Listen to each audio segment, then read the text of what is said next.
इस बार वह थोड़ा और नीचे लुढ़क गई। उसके छोटे से शरीर में दर्द हो रहा था। वह थक गई थी। पास खड़ा एक कीड़ा बोला, चींटी, अब तो छोड़ दे, यह काम तेरे बस का नहीं। लेकिन छोटी ने हल्के से मुस्कुराकर कहा, गिरना कोई हार नहीं है। हार तब होती है जब हम कोशिश करना छोड़ दें। यह कहकर उसने फिर से हिम्मत जुटाई। चींटी ने अब और धैर्य के साथ चढ़ना शुरू किया। इस बार वह बहुत सावधान थी। वह हर पत्थर को ध्यान से देखती और पैर रखने से पहले सोचती। धीरे धीरे वह आधे पहाड़ तक पहुंच गई। पास में कुछ चींटियां उसे देख रही थीं। एक चींटी ने कहा, वाह, छोटी में कितनी हिम्मत है। लेकिन एक दूसरी चींटी हंसकर बोली, यह पागलपन है। वह कभी चोटी तक नहीं पहुंच पाएगी। चींटी ने किसी की बात पर ध्यान नहीं दिया। वह बस अपनी मंजिल की ओर बढ़ती रही। लेकिन तभी एक चिकना पत्थर आया। छोटी का पैर उस पर फिसला और वह फिर से नीचे लुढ़क गई। इस बार वह लगभग शुरुआती जगह तक वापस आ गई। उसके छोटे से दिल में उदासी छा गई। उसकी आंखों में आंसू आ गए। वह सोचने लगी, क्या मैं वाकई इतनी कमजोर हूँ? लेकिन तभी उसने अपने आप से कहा, नहीं, मैं हार नहीं मानूंगी। अगर मैंने अब कोशिश छोड़ दी तो मुझे हमेशा पछतावा रहेगा। उसने अपनी आंखें पोंछीं और फिर से खड़ी हो गई। अब चींटी ने ठान लिया कि वह चाहे कुछ भी हो, हार नहीं मानेगी। उसने गहरी सांस ली और फिर से चढ़ाई शुरू की। इस बार वह और भी सावधान थी। जहां पत्थर चिकने थे, वहां उसने अपने पैर मजबूती से जमाए। जब हवा का तेज झोंका आया तो वह रुक गई और हवा थमने का इंतजार किया। धीरे धीरे वह ऊपर बढ़ती रही। सूरज अब आसमान में चमक रहा था। चींटी थक रही थी, लेकिन उसका हौसला कम नहीं हुआ। पास खड़े जानवर और कीड़े अब चुपचाप उसे देख रहे थे। वे उसकी मेहनत और लगन से हैरान थे। 1 घंटा बीता, फिर 2 घंटे। चींटी रुक रुक कर आगे बढ़ रही थी। आखिरकार वह पल आया। चींटी पहाड़ की चोटी पर पहुंच गई। उसने ऊपर आसमान की ओर देखा। हवा ठंडी थी और आसमान नीला था। चींटी ने गर्व से मुस्कुराकर कहा, मैंने कर दिखाया। मेहनत और हिम्मत से कोई मंजिल दूर नहीं। जंगल के सभी जानवरों, जिन्होंने पहले उसका मजाक उड़ाया था, अब शर्मिंदा होकर बोला, चींटी, तुमने मुझे गलत साबित कर दिया। तुम्हारी मेहनत ने दिखा दिया कि कुछ भी असंभव नहीं है। चींटी ने मुस्कुरा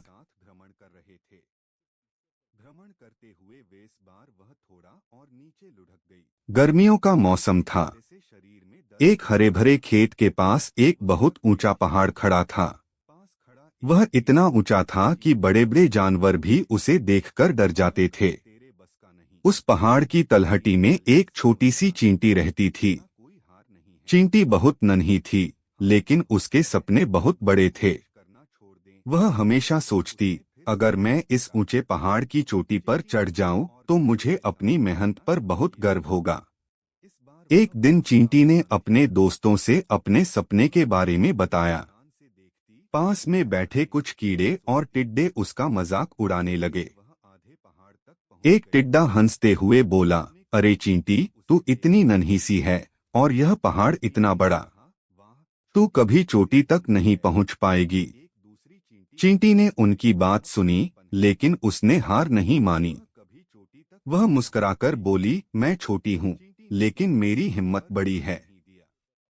कोशिश करने वाले कभी हारते नहीं। यह सुनकर कुछ कीड़े चुप हो गए, लेकिन कुछ अभी भी हंस रहे थे। चींटी ने सोचा, मुझे किसी की बात पर ध्यान नहीं देना, बस अपनी मंजिल पर ध्यान देना है। अगले दिन सुबह सुबह चींटी ने हिम्मत जुटाई और पहाड़ पर चढ़ना शुरू किया। सूरज की किरणें पहाड़ पर चमक रही थीं। चींटी ने अपने नन्हे नन्हे पैरों से एक एक कदम आगे बढ़ाया। शुरू में सब ठीक था। वह धीरे धीरे ऊपर चढ़ रही थी, लेकिन पहाड़ के पत्थर बहुत चिकने थे। अचानक उसका पैर फिसला और वह धड़ाम से नीचे लुढ़क गई। चींटी को थोड़ा दर्द हुआ। वह थोड़ी उदास हुई, लेकिन उसने खुद से कहा, यह तो सिर्फ शुरुआत है, मुझे फिर से कोशिश करनी होगी। उसने अपने छोटे से शरीर को झटका और फिर से तैयार हो गई। पास खड़े कीड़े उसे देख रहे थे। कुछ ने कहा, यह फिर से कोशिश करेगी, पागल है।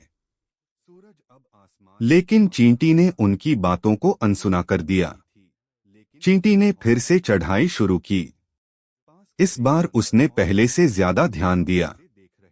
वह हर कदम सावधानी से रख रही थी। धीरे धीरे वह थोड़ा ऊपर पहुंच गई। उसे लगा, शायद इस बार मैं सफल हो जाऊं, लेकिन तभी तेज हवा का एक झोंका आया। चींटी ने अपने पैरों को मजबूती से जमाने की कोशिश की, लेकिन वह फिर से फिसल गई और नीचे गिर पड़ी। इस बार वह थोड़ा और नीचे लुढ़क गई। उसके छोटे से शरीर में दर्द हो रहा था।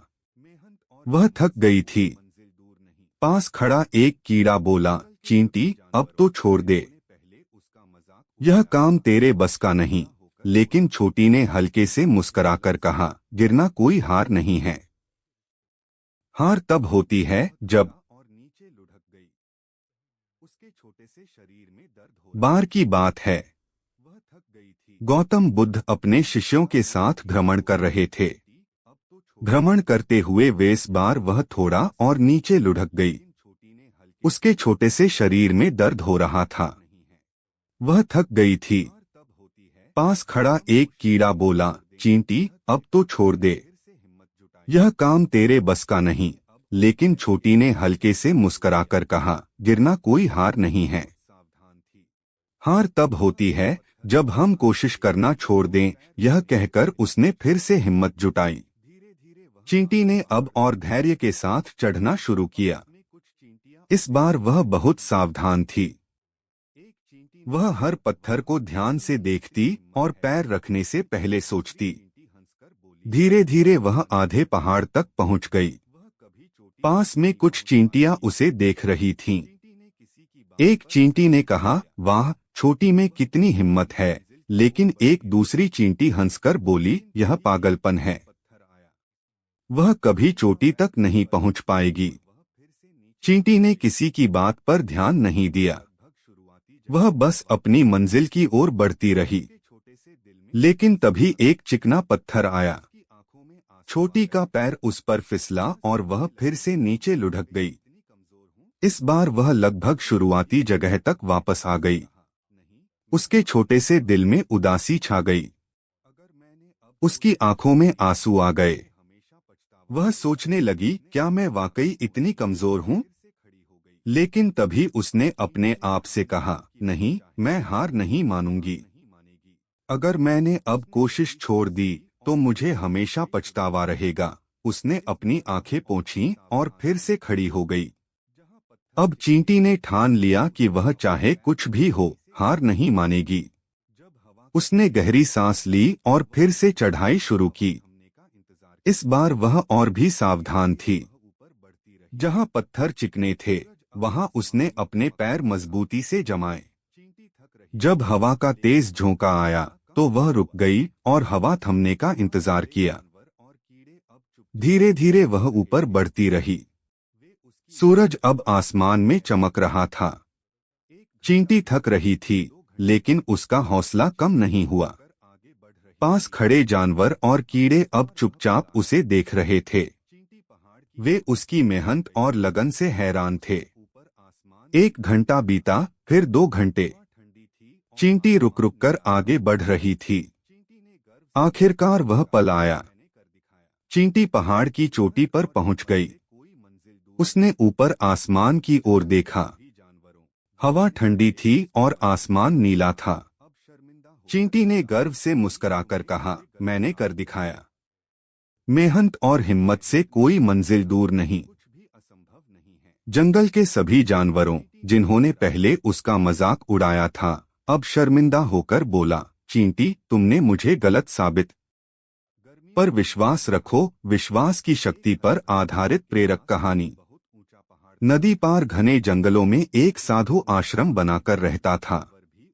वह पानी पर चलने की सिद्धि प्राप्त करने का यत्न कर रहा था, इसलिए प्रतिदिन सुबह से शाम तक तपस्या में लीन रहता। गांव में रहने वाला एक दूधवाला रोज एक छोटे मटके में दूध भरकर उसे पहुंचा आता। साधु अन्न ग्रहण नहीं करता था, वह केवल दूध का सेवन करता था।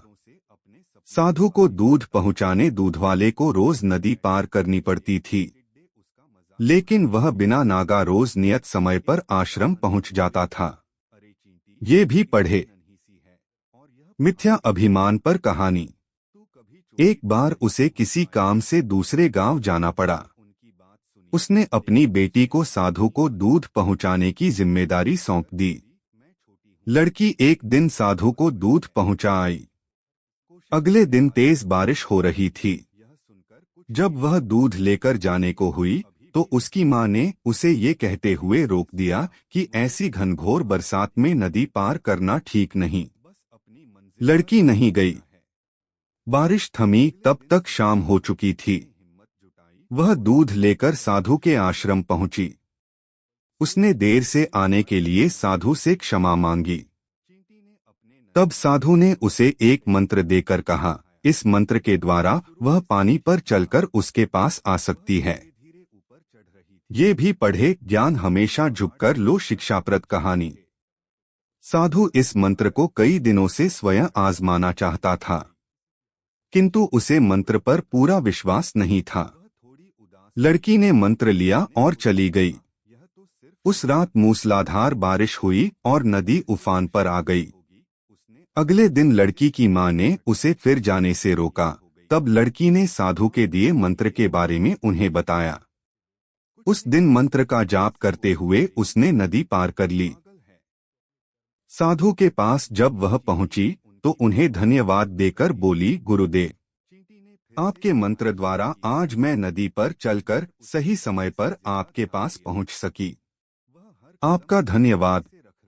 साधु चकित रह गया। उसे विश्वास ही नहीं था कि मंत्र काम कर जाएगा। वह लड़की के पीछे पीछे आश्रम से बाहर आया। ये भी पढ़े। ईमानदारी पर कहानियां। उसने नदी किनारे खड़े होकर देखा कि लड़की पानी पर चलते हुए जा रही है। वह खुश हो गया कि वर्षों से पानी पर चलने की सिद्धि प्राप्त करने का उसका मनोरथ पूरा हो गया।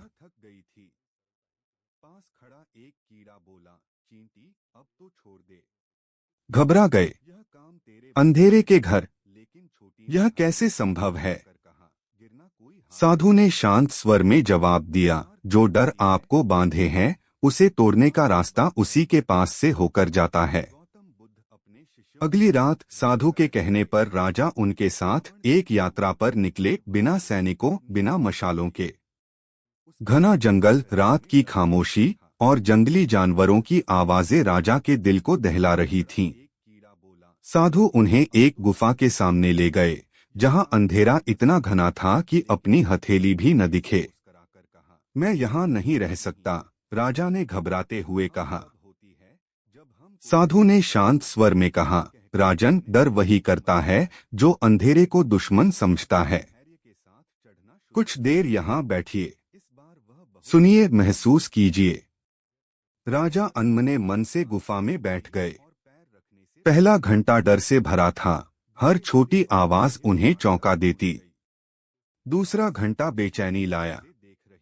तीसरे घंटे में उन्हें लगा कि वे अकेले हैं, लेकिन यह अकेलापन अब डरावना नहीं था। चौथे घंटे में उनके मन में शांति उतर आई। अंधेरे में कोई शोर नहीं था, कोई अपेक्षा नहीं थी, बस वे थे और उनका स्वयं का अस्तित्व। सुबह होने पर वे गुफा से बाहर निकले। सूरज की पहली किरणें गुफा के द्वार पर पड़ रही थीं। राजा ने गहरी सांस ली और कहा, मैंने आज पहली बार अंधेरे को देखा नहीं, बल्कि सुना और समझा। यह शत्रु नहीं, बल्कि एक गुरु है। साधु मुस्कराए। राजन, प्रकाश की कीमत वही समझता है जिसने अंधेरे को गले लगाया है। आपने अपने डर को नहीं बल्कि स्वयं को जाना। यही सबसे बड़ी विजय है। राजा ने पूछा, आप कौन हैं, साधु जी? साधु ने रहस्यमय अंदाज में कहा, शायद मैं आपका ही डर था, जो साधु बनकर आपको सिखाने आया। इतना कहकर साधु जंगल की ओर बढ़ गए और ओझल हो गए। लौटकर राजा ने अभयपुरी में बड़े बदलाव किए। मशालों का आदेश हटा लिया गया। अंधेरे को अब अपराध नहीं बल्कि अवसर माना गया। स्कूलों में बच्चों को रात्रि ध्यान सिखाया जाने लगा, जिसमें अंधेरे में शांति और आत्ममंथन की कला पढ़ाई जाती। काल कोठरी में कैदियों को अंधेरे में आत्मचिंतन की विधि सिखाई जाने लगी। कुछ वर्षों में अभयपुरी का नाम बदलकर दृष्टिपुरी रख दिया गया। वह राज्य जहां लोग अंधेरे में भी सत्य को देख लेते थे। सीख, जिस डर से हम भागते हैं वही हमारा सबसे बड़ा गुरु बन सकता है। अंधेरा केवल प्रकाश की अनुपस्थिति नहीं बल्कि आत्मा की गहराई को जानने का अवसर है। जीवन की अंधेरे का डर राजा की कहानी। किसी समय हिमगिरी पर्वतों की गोद में बसा था अभयपुरी नाम का एक समृद्ध राज्य। यहाँ के राजा वीरसेन न केवल बलशाली और न्यायप्रिय थे बल्कि एक महान योद्धा भी थे। उनकी रानी मृणलिनी बुद्धिमान, दयालु और प्रजा की सच्ची हितैषी थीं। राज्य में सुख शांति थी, खेत हरे भरे, बाजार चहकते और प्रजा राजा रानी के गुण गाती।